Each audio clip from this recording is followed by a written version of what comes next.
Haduh, harga bahan-bahan pada naik. Keuntungan jualan seblak jadi ikut menurun. Aku harus cari cara biar bisa untung besar. Mending aku ke pasar deh.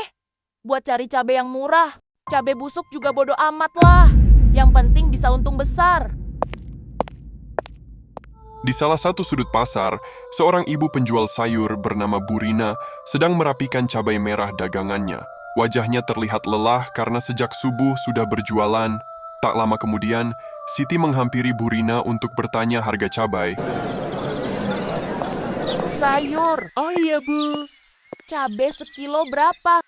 Sekilo 55.000, Bu. Amat 55.000. Orang kemarin saya beli di pasar cuma 35.000. Dasar penipu.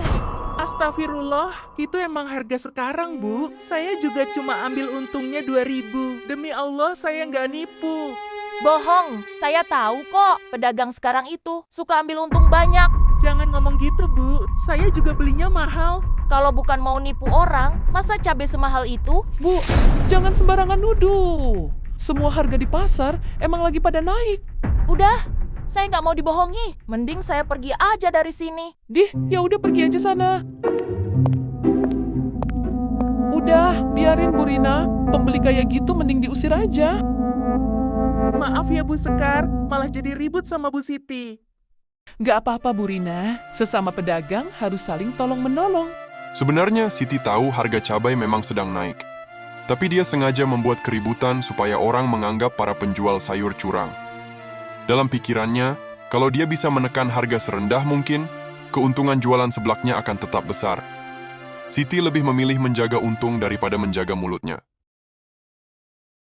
Siti berjalan ke bagian belakang pasar, tempat sisa-sisa sayuran murah dijual. Siti melihat ada seorang pengepul sayur yang menjual cabai-cabai tua yang sudah mulai busuk dengan harga yang lebih murah. Wah, harga cabainya cuma 10.000 per kilo. Walaupun udah jelek dan banyak yang busuk, tinggal di blender aja. Pasti nggak akan ketahuan. Pak, saya mau cabai yang ini ya. Saya mau beli 3 kilo. Tapi ini cabai sisa. Banyak yang busuk. Nggak apa-apa, yang penting harganya murah. Ya wes. Nih, saya kasih 5 kilo. Bayarnya 30.000 aja. Asik, gitu dong Pak. Makasih ya. Siti tersenyum puas karena dia mendapatkan cabai dengan harga jauh lebih murah. Dalam pikirannya, cabai-cabai busuk itu tinggal dihaluskan dengan cabai segar sedikit agar tidak ketahuan. Wah, cabainya jadi banyak banget. Padahal modalku nggak sampai 50.000. Kalau kayak gini, bisa cepet kaya aku. Bu, saya mau beli seblaknya. 2 porsi ya. Iya, saya siapin dulu.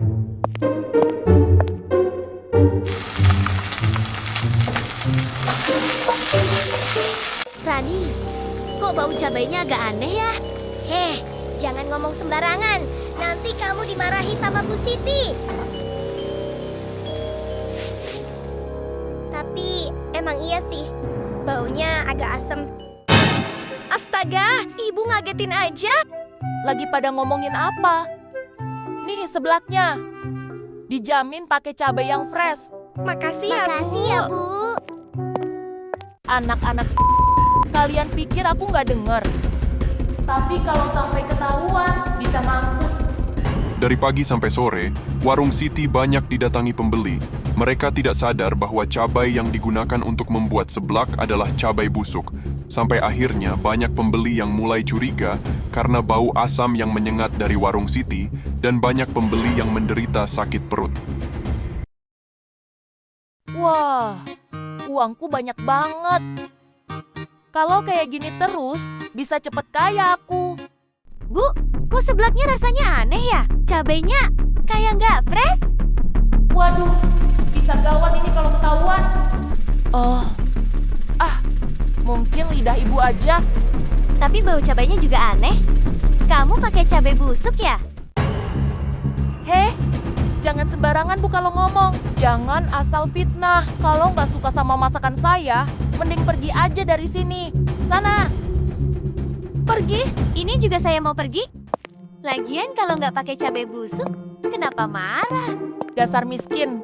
Emang dasar nggak mau bayar. Kalau dia bilang ke orang-orang, gimana ya? Awas aja kalau berani. Setelah kejadian itu, rumor tentang seblak Siti yang menggunakan cabai busuk cepat menyebar. Akhirnya warung Siti menjadi sepi, tapi bukannya introspeksi diri, Siti malah menyalahkan orang lain. Haduh, orang-orang pada kemana sih? Dari tadi pagi, nggak ada satu orang pun yang beli seblak. Ini pasti gara-gara ibu-ibu kemarin. Pasti ibu-ibu itu nyebarin rumor jelek tentang seblakku, makanya warungku jadi sepi. Dasar miskin, awas aja ya kalau ketemu. Kalau emang seblak kamu pakai bahan bagus dan rasanya enak, pasti gak akan sepi. Coba diperbaiki resepnya, pakai bahan-bahan berkualitas. Jangan cuma mikirin untung gede. Aduh, ibu malah ceramah di sini. Udah tahu aku lagi pusing. Ibu cuma nasehatin kamu, biar kamu gak salah jalan. Udahlah bu, ibu mending pulang aja sana. Aku mau beres-beres warung. Sana.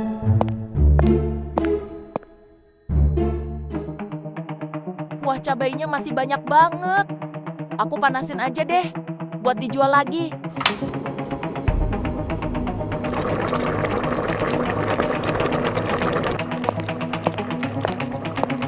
Aduh,